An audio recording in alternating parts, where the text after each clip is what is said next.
In this video, we will try to find out the relation between alpha, beta, gamma using calculus. So we have a cube whose length is L.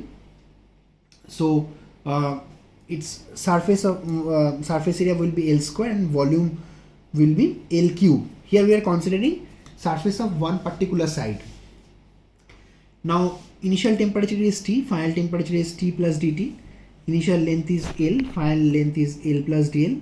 Area was S and final area will be S plus ds. Initial volume will V and final volume is V plus dV.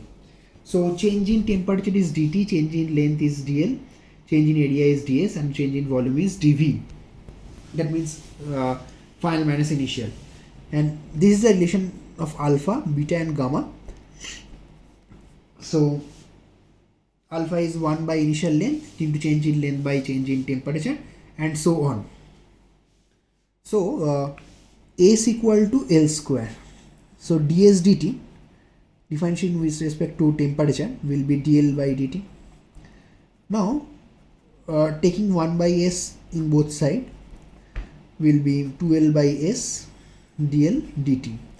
Now this is beta as I have written here.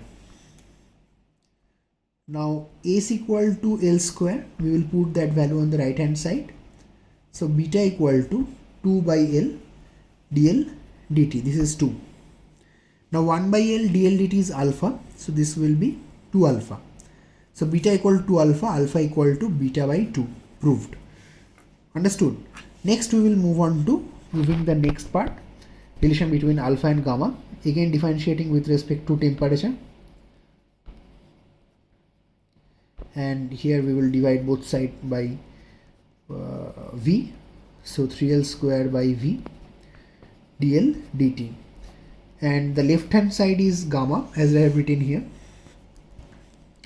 Now V equal to L cube. So this will be 3 by L, dividing numerator and denominator by L square. So 1 by L dl dt is alpha. So gamma is 3 into alpha. That means alpha equal to gamma by 3. So here alpha equal to gamma, beta by 2 and equal to gamma by 3.